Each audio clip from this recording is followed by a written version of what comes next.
All right, guys, thanks for hopping on tonight. I'm excited to see you guys.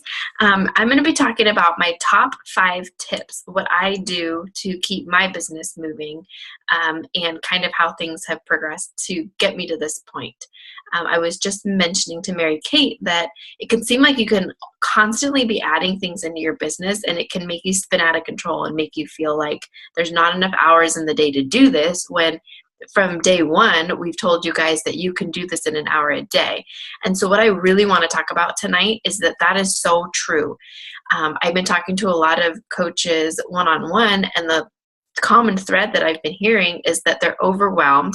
Everybody's has jobs and kids and 900 other things on their plate. And so then when it comes to the business, sometimes it's feeling like it's one more thing on their plate. And rather than it being something that's fun and exciting, it starts to become more of a job. And I don't want it to be that way for you guys. I want it to still be exciting and fun and a passion of yours. And I want it to be an hour a day or less. So I want to talk about the things that I do to keep it that way for myself, because I definitely was like a hamster on a wheel at the end of last year. Feeling like I was working all the time, but at the same time, not really getting very much done. And so I kind of went back to the drawing board, which is why I've been redoing all of our boot camps and my sneak peek and a new leadership academy, which will kick off the last week of this month, just to try to simplify everything and have a step-by-step process that you guys can take going forward. That's always been the plan, but Shayna and Kelly and I felt like we needed to go back to square one with it all. So what I've done most recently is create a system in my day and my week, and then also in my month, that every day, week, month has the same flow, so that I actually have set business hours, so that I'm not checking my phone every 5 seconds and feeling like I'm glued to my phone, feeling like I'm ignoring my kids, and feeling like I'm not even getting anywhere, because that's when I feel like all those feelings of doubt and like it's a lot of hard work and all of that start to sink in, is when you're constantly on your phone, checking in, seeing if somebody commented on your post or what's going on in your challenge groups. If you're doing that all day long, you're going to burn yourself out. And then what happens is you have 2 choices. Either you quit, which would be a huge bummer, or it just bogs you down and stresses you out. And I don't want either of those to happen. I feel like I've been at the point of feeling bogged down and stressed, and that's the whole point of me trying to revamp things. So I want you guys to learn from my mistakes before you start doing those things yourself. So my number 1 top tip is consistency. As I talk to a lot of the girls on the team, I hear, it's really hard for me to hit Success Club. This isn't working. This isn't working. But then when I ask the tough question of, are you doing your power hour every single day? A lot of times the answer is no. And I know that we talk about the power hour all the time, and we talk about Success Club all the time, but that's really where you build your momentum and your foundation for your business. So it's so, so important. And when I say every day, to be honest, one thing I've done when I went back at the beginning of the year and I looked at really, when I decided I was not going to go back to work anymore, it was like, okay, this is now my job. This is my livelihood now. I replaced my income, but this income has to stay. And that's kind of scary. This is an out of the box sort of thing. It's not a traditional income, and it's not something that I was planning on doing literally until about a month ago in terms of quitting my job.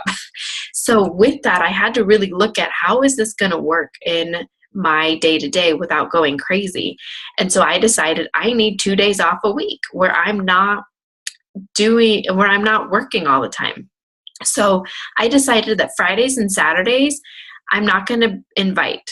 Now, I'm not telling you don't invite, because what am I always telling you guys? Invite, invite, invite. But on Fridays and Saturdays, think about it. People are checked out. They don't want to hear about health and fitness. They don't want to hear about our latest programs. They're going to happy hours. They're going to parties. They're hanging out with their families.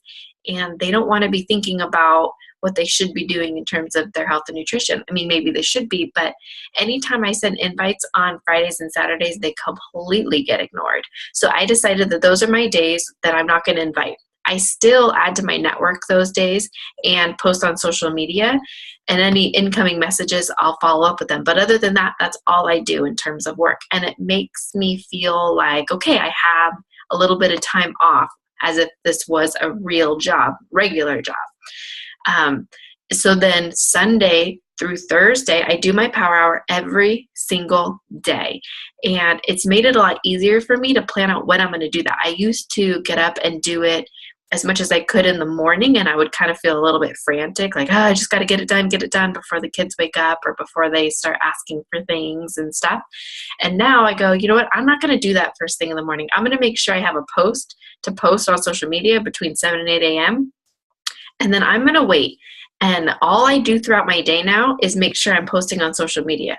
I've even started to plan out what I'm going to post on my like page on Sundays so that I have some content going forward. I do not plan out every single post. That's just too much for me. It's not the way that my social media runs anyway, so I feel like it wouldn't work for me. If you're better at planning than I am, plan your posts. But what I do is I look at my week ahead and I plan, if I'm going to do a promo for a challenge group or a coaching opportunity, that is planned out. I have my picture ready. I have what I'm going to say ready to go, so that when that night of the week comes that I decide I'm going to post it, I don't have to sit there and fret that I don't have it ready. The other posts that I plan out are stuff on my like page, like fitness tips and recipes and stuff like that. And that way I have some content to put on there. So after my kids go to bed, I do my power hour every single night. I now have a little office space that I'm sitting in right now, and I pound out my power hour, and it goes so much more smoothly because I can focus on it. I literally go, I have my coach tracker that I use, and I check all my little boxes. I send out 5 new friend requests. I invite 5 new people to my challenge group. I follow up on messages. I follow up with at least 5 people who had mentioned maybe or not right now a couple months ago, and I track what I'm doing. I write down people's names. I write down if they said no, not right now. If they ignored me, I write them down so that I can go back in a couple months and talk to them again. So number 1 of my top 5 tips is be consistent. If you want to have certain days of the week where you're not doing your power hour, that's okay. But those other days, you need to be doing it. So for all the nurses on our team, because this is how I used to do it when I was also working, was the days that I worked, I didn't do my power hour. Those were my days off because I was working. Normally, because I worked nights, was the day following my night shift because my brain just didn't even function. But all the other days, I did my power hour every single day. If you don't invite this month, if you don't send out some invites tonight, who are you going to have to talk to next month? Because like I've said 100 times, the people I'm talking to right now are telling me no, not right now, most of the time. 9 out of 10 times, they're saying, thanks, but no thanks. But those are the people that I can go back to. Those are the people that will start to watch me on social media. Those are the people that now that I've connected to them on Facebook, they will start to see my posts just because I interacted with them on Facebook. So you're planting seeds in a couple different ways by doing that. So be consistent in your power hour. Plan it out in your day. Tip number 2 is plan out my whole month. So you've been seeing, I posted a calendar for February, and I just the other day posted upcoming dates. So within that, you'll notice my kind of overall plan of action is the first couple months to hit Success Club, or first couple weeks, to hit Success Club.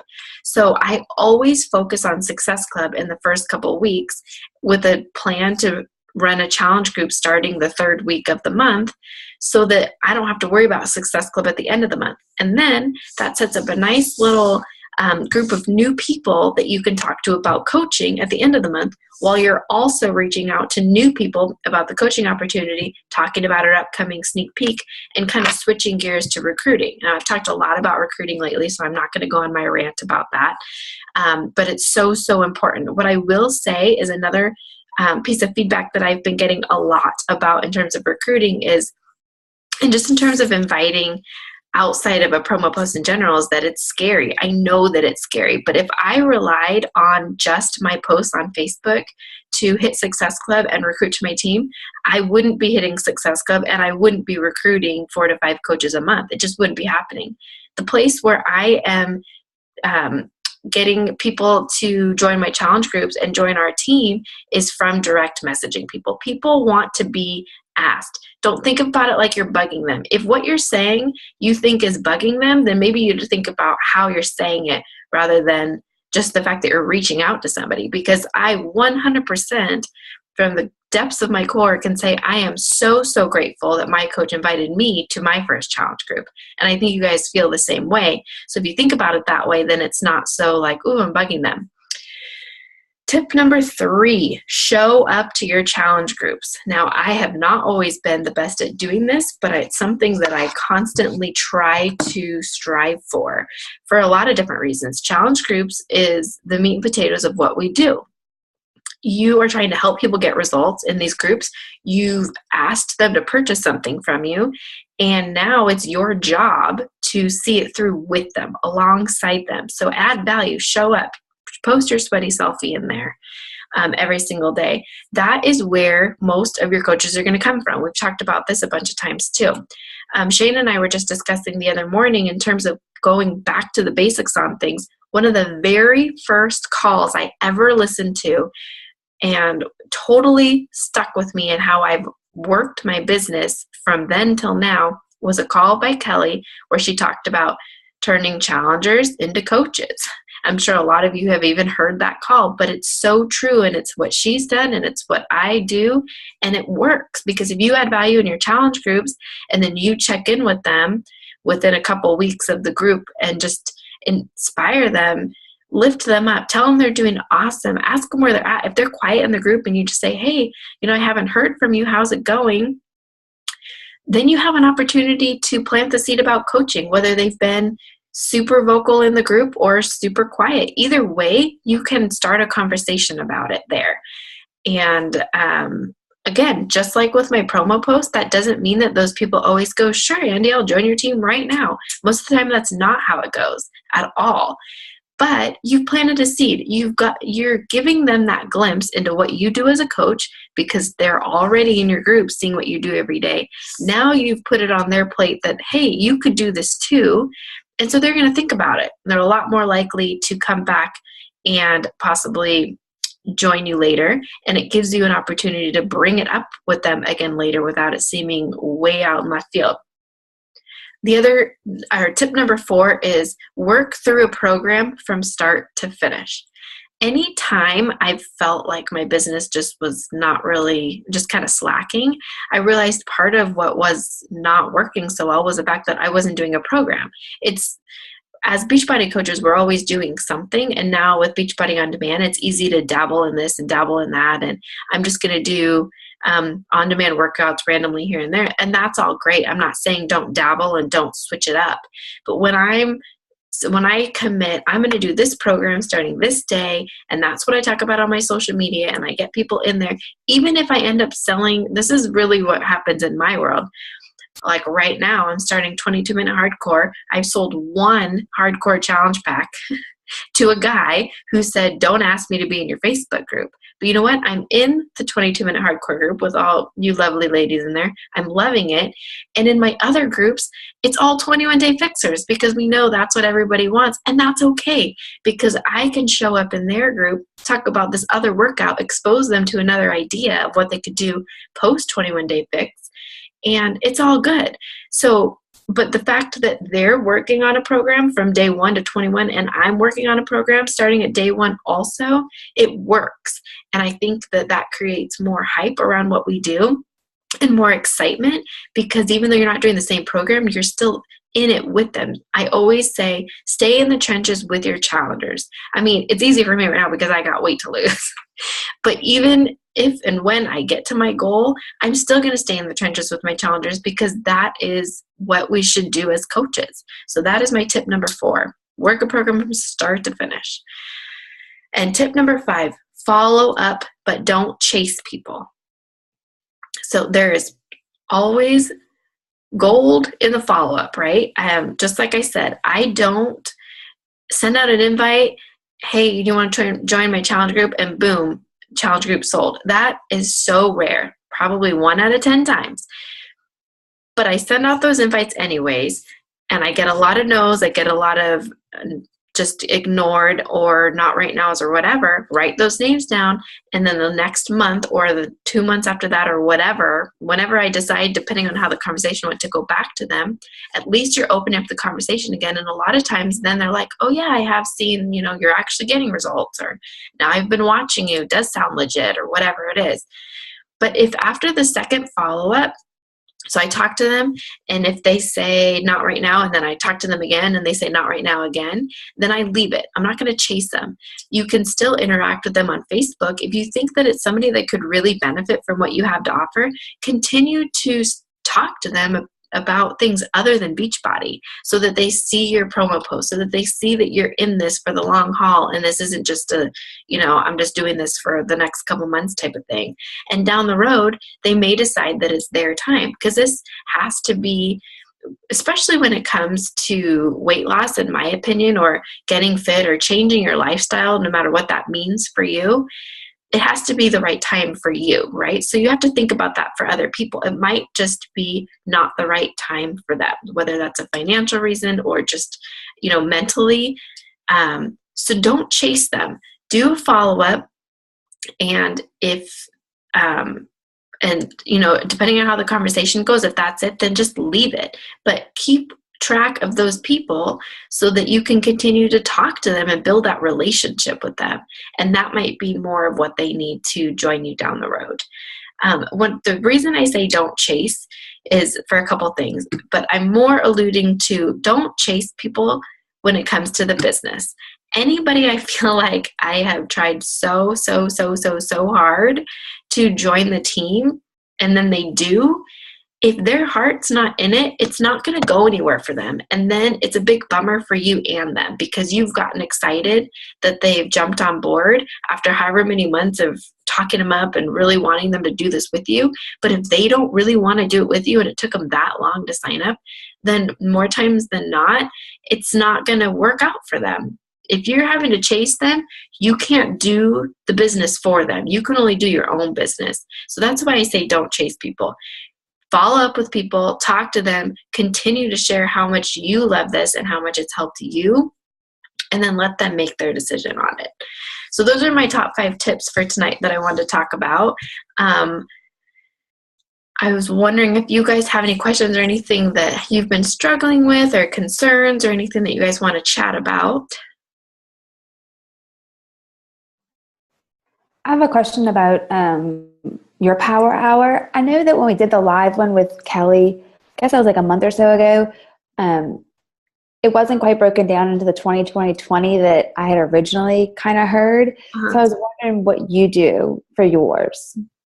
The very first thing I do is invite, because that's like the thing that nobody likes to do. So I literally take a big deep breath, and I sit down and I find 5 new people to invite. And normally these are people that I've been connecting with already. So that's the first part of it that I do, but that the relationship's already established most of the time. Now, because I work most of my business from Facebook, it's getting harder and harder to find people that I haven't already invited, or that I haven't formed the relationship with yet. So I do cold message some people. And I've posted what I say in the team page as well as in the new mentorship group, if you want to take that. So I do that first. I do 5. And then I find 5 new people to friend request. And what I do is, again, now that my Facebook has gotten kind of large, it's really hard for me to find new people. So if I have like 20 or more friends in common, and it's somebody that I feel like I could easily strike up a conversation with, I'll send them a friend request. Once they accept my friend request, I'll send them a message, and I'll just say, hey, thanks for accepting my friend request. It looks like we have a lot in common because of blah, blah, blah, blah, whether that's people we have in common, or certain interests, or whatever it is. Like from nurses groups, I can always start up conversations with fellow nurses, or doula groups, because I do a lot of labor and delivery type stuff. So think about it like that. I think about it, what I always remind myself is that if somebody accepts your friend request and it's somebody that you don't know that well, they accepted the friend request. So reach out to them, because to me, that's less weird than just having some random person send you a friend request and then you don't even talk to them. If you talk to them, they're going to start to see what's on your page. It's going to open that up. And I don't talk to them about Beachbody stuff. I just open up a line of communication. So then if the conversation goes back and forth, I just talk to them for a little bit. I'll check in with them. I'll write their name down and a little bit about what we talked about. A couple weeks later, I'll go back and, hey, how's your week? Da, da, da, da. Kind of talk to them again. And about a month after that, then I will send them an invite. So I have this process where I already have these group of names of people that I've friended a couple months prior. I've been talking to them over those last couple months. They've kind of gotten to know me, and those are the people that I will send my invites to. So that becomes the little circle of life that I use. After I do that, so I first my invites, then my friend requests, then reaching out to the people who have accepted my friend request in those last couple days, then I do my follow-ups. So I'll find at least 5 people that I haven't followed up with, that I need to follow up with, and I'll just shoot them over a message. And even if it's just, hey, how's it going? Like sometimes I'll go back in my messenger and kind of read what the conversation's been like. And if it seemed like a complete standstill, then I'll just say, hey, how's it going? How's your week? How are the kids? Da, da, da. Just to kind of get back in their, line of sight, if you will. And a lot of times they will be like, oh, I meant to get back to you. I'm really sorry. Because, on Messenger, I do this all the time. You read it and you can't respond in that moment, then you forget. So sometimes that's all it is with people. Sometimes it's not, but it definitely helps to just send that, hey, how's it going? And they're like, oh, you totally messaged me like last month and I didn't get back to you. Okay. So I do that. I'm trying to invite to the coaching opportunity more. It's really hard to do that as a cold message, in my opinion. I have done it, and it plants seeds and it gets the word out. But honestly, one of the reasons I wanted to have this call tonight was to really talk about recruiting from your challenge groups, because it's so much easier to get a coach started and help them out if they've already been in your challenge group.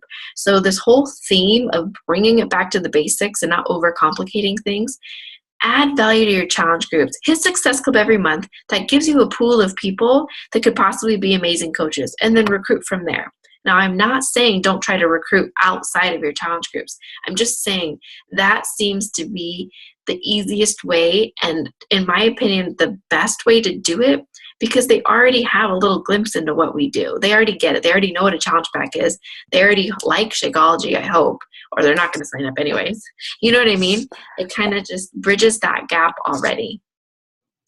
I hope that helps. It did. Can I ask one more question? Yeah. So we're doing the coaching call next Monday. And I know that everybody does those little coaching call promos right before then. Is there a certain day? How many, because this is going to be the first one that I have written it down like in 4 different places. I'm going to actually do like a legit promo for this one. And I guess now that I've said it, I have to do it. So I just need to know, should I just post it once on Sunday? I'm trying to sprinkle the coaching daily, but for the actual promo, when's the best time to do that? I would do, I'll have to look at your page. If you've been sprinkling well, then I would just do one actual promo on, you guys are doing it Monday? I think that's the hard hitters one, is the next Monday. Okay, yeah. Oh yeah, hard hitters. Then I would do it Sunday evening. Okay. So try to think of something Sunday afternoon, some opinion-based question or something to get a lot of attention on your page in general to boost your affinity, and then post it that evening at like 6:37ish. That's the one thing that makes it a little bit easier to do a promo for a sneak peek, because you don't need to wait on shipping and all of that. So I always do my promo the night before. If you feel like there's nothing wrong with doing one maybe Monday or Tuesday as well, just to more as like a hint, this is coming type of thing. I don't make the same exact post, but kind of in between a sprinkle and a promo. You could do that on Monday or Tuesday evening, if that makes sense. Uh-huh. I'll probably just do the one though, because I have to start small, let's be honest. That's fine. I'm proud of you. Oh, another thing I do in my power hour now that I wasn't good at before is I do not check my notifications. I turn my phone upside down. I do my power hour from my computer, which is new for me. I used to do so much from my phone. And I focus. If I'm inviting, I don't do anything else until I've sent those 5 invites. So if I invite somebody and they message me back right away, I ignore it, which is really hard to do because you just want to know, what did they say? Like, get out of my face, or, hey, how's it going? Ignore. Get your power hour done. And then go back. And if you still have time in your allotted time to work your business, to talk to those people right then go talk to them. Then go check your notifications on Facebook. Then go see how your posts are doing on your personal page or whatever. But it helps so much to just power it out and then go do the other stuff, because the other stuff will still be there. But if you get distracted in your hour that you've allotted to do this, when you already have 900 other things to do, and you spend your hours scrolling Facebook and checking your notifications, you're going to be bummed out, and you're not going to send a single invite because you ran out of time, and how the kids need you, and you're tired, and you got to go to work. Any other questions? All right. Well, thank you guys for jumping on. I hope you have a great night. Thank you. All right.